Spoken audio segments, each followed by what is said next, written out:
Lonzo Ball is the NBA's most talked about distressed asset, besides Bradley Beal.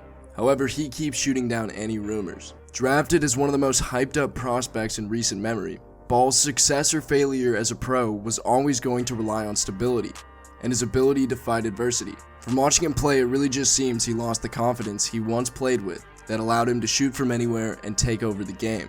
So with recent trade rumors surrounding Lonzo Ball and the Pelicans, that really brings up the question, what team would best help Lonzo turn around his career?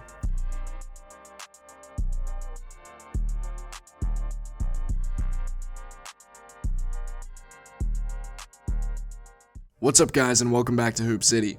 Today we are talking about the most popular non-all-star player in the league, Lonzo Ball.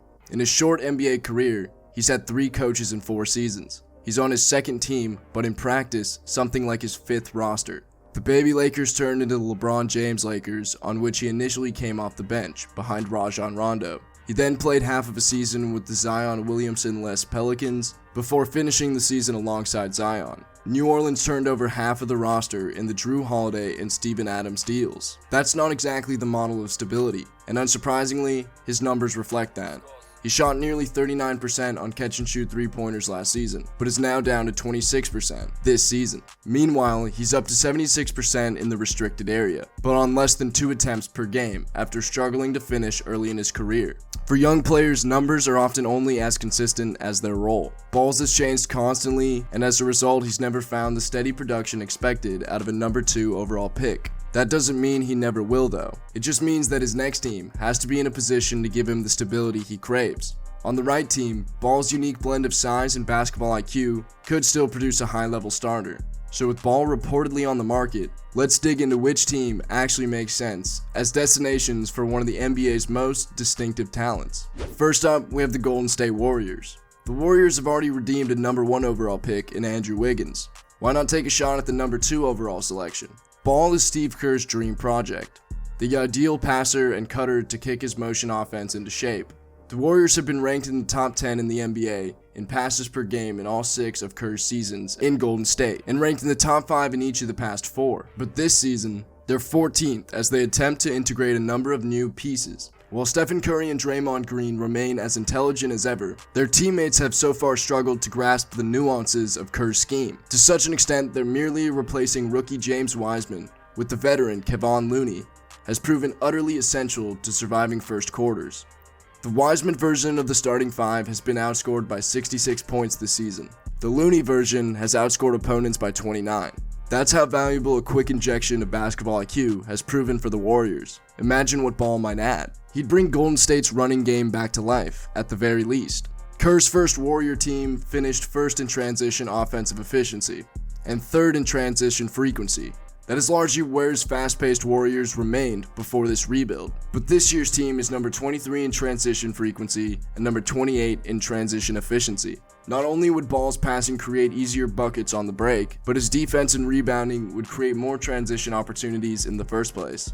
The thought of the defenses tracking him and Steph Curry while backpedaling is utterly terrifying. Most teams would have to worry about how Ball's shooting might affect their spacing, but Ball would actually be an improvement upon Kelly Oubre's 22.1% from beyond the arc this season. A swap involving the 2 high-upside reclamation projects makes sense for both sides. The Pelicans would clear minutes for Nickeil Alexander-Walker and Kira Lewis, while also shoring up their wing depth. The Warriors get the infusion of creativity they need, and Ball gets an organization patient enough to maximize his gifts.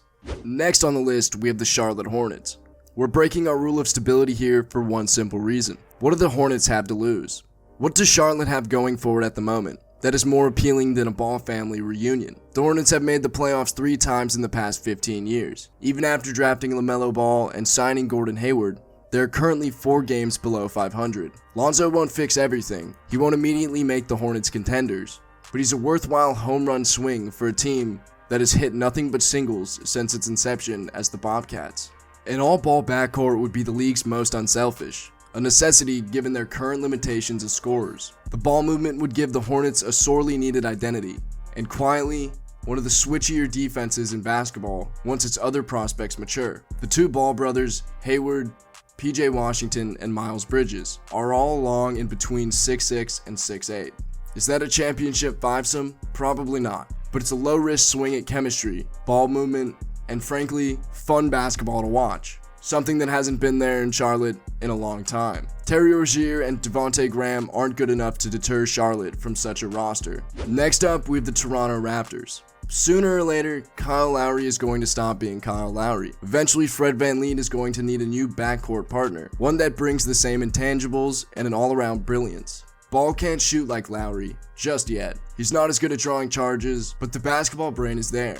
OG Anunoby made 31.1% of his three-pointers in his final collegiate season. He's up to 43.3% this season. Pascal Siakam's improvement was even more impressive prior to his collapse this season. The Raptors can teach shooting. They can teach all-around scoring. Lowry never averaged more than 14.3 points per game before landing in Toronto. He's been at 17.8 or higher ever since. Their wisdom, along with Lowry's guidance, could foster similar growth in ball. He may never average 20 points per game, but he doesn't need to be a liability as a scorer. And if he isn't, his IQ would fit in wonderfully on the Raptors team that actively seeks out smart veterans like Marc Gasol and Danny Green. The Raptors have a type of exceedingly intelligent veterans that can play on both ends of the floor. That is what Ball could be on the right team. And with Lowry's career drawing to a close, his upside would appeal to a Toronto team due for some amount of retooling. And in my opinion, this is the best option. However, not my favorite option. And that brings us to the final team, the Phoenix Suns. The Lonzo LeBron pairing was brief, but more effective than most remember. They played 821 minutes together and outscored opponents by 57 points in that time. Not exactly a championship pace, but more than enough on a lottery team. That stress was proof of a concept. Ball is a point guard in name, functions best alongside another high-usage ball handler. Well, Phoenix has two of them in Devin Booker and Chris Paul. Just ask Shai Gilgeous-Alexander what an effective mentor Paul can be. At 36 years old, he isn't going to be around forever, and eventually, Phoenix is going to need someone to replace him as Booker's partner in the backcourt. Ball is a perfect theoretical complement to Booker, a defender that can keep teammates engaged during Booker's scoring binges. Phoenix had the perfect opportunity to add such a player on draft night when Tyrese Halliburton slipped to their slot at 10. They passed him up in favor of Maryland big Jalen Smith, which inadvertently gave the Suns an easy pathway to this sort of deal. DeAndre Ayton is the center of the future, and Jay Crowder and Cam Johnson are mainstays at power forward. That likely only leaves room for one of Smith or Dario Saric to play major minutes for the long haul, and New Orleans sorely needs a stretch big man to play alongside Williamson. A Saric ball swap solves problems for both sides. Phoenix gets its point guard for the future and clears Smith's spot. New Orleans adds a cheap stretch big man to use as an alternative to Steven Adams. In the end, Lonzo Ball has flashed some signs of greatness. While most of it is overshadowed by his inconsistent shots and occasional air balls, he still possesses the traits that made him the number 2 overall pick, and the same traits that made many compare him to all-time greats. And hopefully his next team will fully entrust in him and allow for him to regain the confidence he once had. But anyways guys, thanks for watching. Make sure to like and subscribe, and see y'all next time. Deuces.